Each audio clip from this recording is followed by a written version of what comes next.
देखिए, बिहार में जब से ज़्यादा जनगणना हुई है और लोग अब जो है जिसकी जितनी जाति उतनी भागीदारी अब मांग रहे हैं। अब यह भी मांग रहे हैं कि अगर प्रधानमंत्री विश्वकर्मा योजना लाए हैं तो इन लोगों को क्या मिला है। हम अभी मौजूद हैं पटना के मिलर ग्राउंड में और बड़ी समाज के जितने भी लोग हैं बिहार के कोने कोने से आए हुए हैं और क्या कुछ इनकी हक और हुकूक की अपनी आवाज़ दे रहे हैं, क्या कुछ मांग करेंगे, तमाम कुछ हम इनकी जानकारियाँ लेंगे और बातें करेंगे। देखते रहे वाई डिस्कवरी। आज बढ़ी अधिकार रैली निकाले हुए हैं, क्या कुछ कहिए, क्या कुछ देखो, बढ़ई अधिकार रैली निकालने की जरूरत क्यों पड़ी? जरूरत इसलिए पड़ी है कि हम उसकी बात करते हैं, हक और अधिकार की बात कर रहे हैं। जिसकी जितनी संख्या उसकी उतनी भागीदारी की बात कर रहे हैं।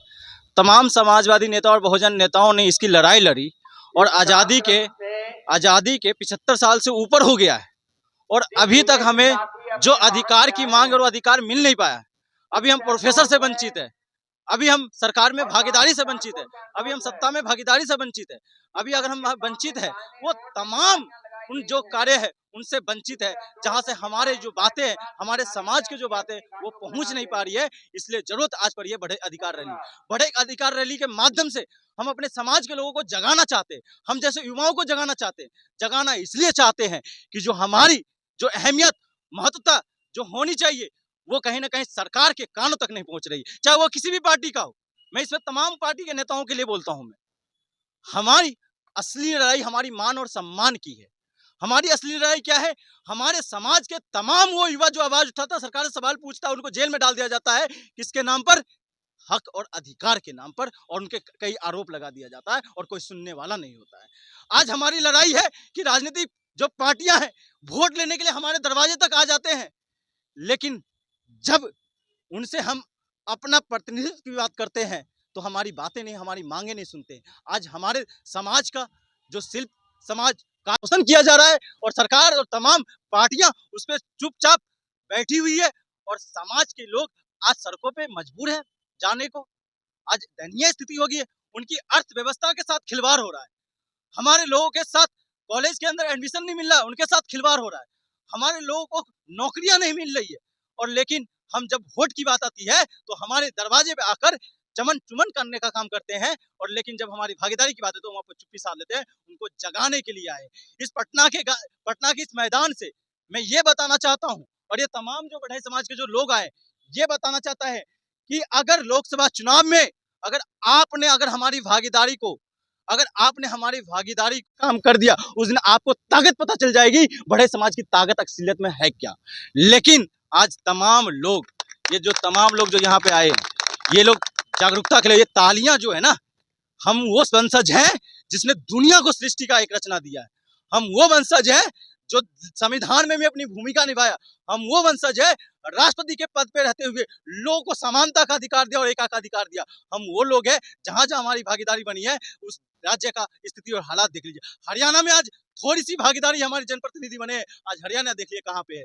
आज थोड़ी सी भागीदारी हमने राजस्थान के अंदर दिखाया, आज राजस्थान तरक्की हो रहा है कि नहीं हो रहा।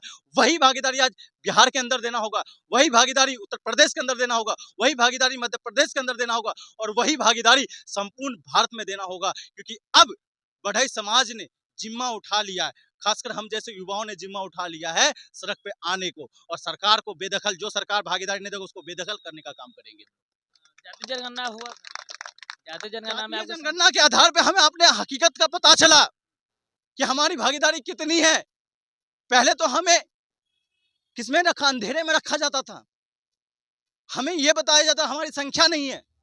जब जातीय जनगणना, एक राज्य की जातीय जनगणना के आधार पर जब हमारी संख्या निकल के आई तो पता चला कि हम भागीदारी में कितने पीछे हैं। हम अति पिछड़ी के लायक भी नहीं है। हमारी आर्थिक स्थिति ऐसी है कि हम जो एससी और एसटी के श्रेणी में आते हैं। आज एससी एसटी उनको पता है कि जिस दिन ये जाग गए तो सबसे बड़ा व्यापारी, सबसे बड़ा सृष्टि रचयिता अगर कोई होगा तो बड़े समाज को सारे वंशज होंगे, इसलिए वो डरते हैं। पीएम के द्वारा एक विश्वकर्मा योजना लाया गया है, तो उसे आप कैसे? सुनिए, प्रधानमंत्री जी विश्वकर्मा योजना लाते हैं, मैं पूछना चाहता हूँ धरातल पर उसकी स्थिति और हालात क्या है। मैं पूछना चाहता हूँ प्रधानमंत्री जी, आप वो तमाम विश्वकर्मा की जब बात आते हैं, आप बात करते हो, लेकिन जब उसकी स्थिति और हालात की बात हम पूछते हैं तो आप चुप्पी साध लेते हो।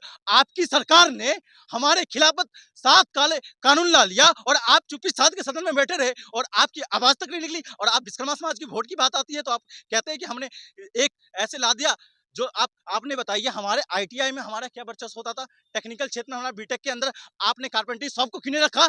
कारपेंटरी शॉप क्यों खत्म कर दिया आपने? आपने इसलिए खत्म किया कि आपको एक चंद उद्योगपतियों के हाथ में पूरे समाज के उद्योग को देना है। आपने आरा मशीन के नाम पर आपने लाइसेंस रद्द करने का काम किया।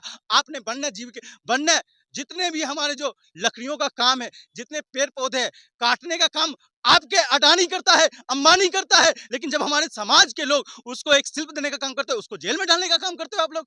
और आप एक चुप्पी साध लेते हो और कहते हो कि हम तो सब विश्वकर्मा समाज के लिए काम करते हैं। मैं तो सवाल सबसे ज्यादा किसी से पूछूंगा तो इस भारतीय जनता पार्टी और केंद्र में बैठी हुई सरकार से पूछूंगा कि उसकी अहम भूमिका है और महत्वपूर्ण भूमिका। इसलिए भी कहता हूँ कर्पूरी ठाकुर के नाम पे भारत रत्न दिया इन्होंने, बहुत अच्छी बात है।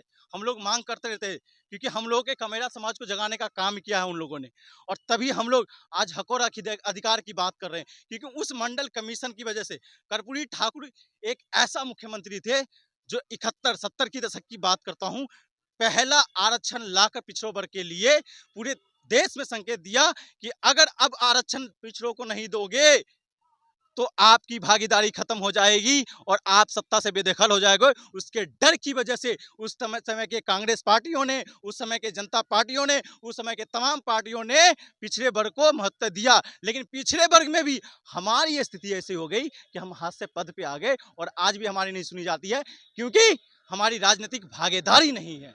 और मैं तो अपने समाज के लोगों से भी निवेदन करूंगा, अभिभावक जो लोग हैं उनसे निवेदन इसलिए करना चाहूंगा, आपके जो बच्चे हैं जो कलम और किताब को समझते हैं उनको आप मजबूती दीजिए, सामाजिक भागीदारी के महत्व में मजबूती दीजिए, आपको ऊंचे स्तर पर ले जाएंगे। और आपको उनके साथ कंधे से कंधे के साथ मिलाकर खड़ा होना चाहिए। और जब आप खड़े हो जाओगे, आपका आशीर्वाद उनके साथ होगा, तो आपके तमाम समाज की भागीदारी अपने आप ऊपर हो जाएगी और सरकार को झुकना पड़ेगा, तमाम पार्टियों को झुकना पड़ेगा। सुमित शर्मा।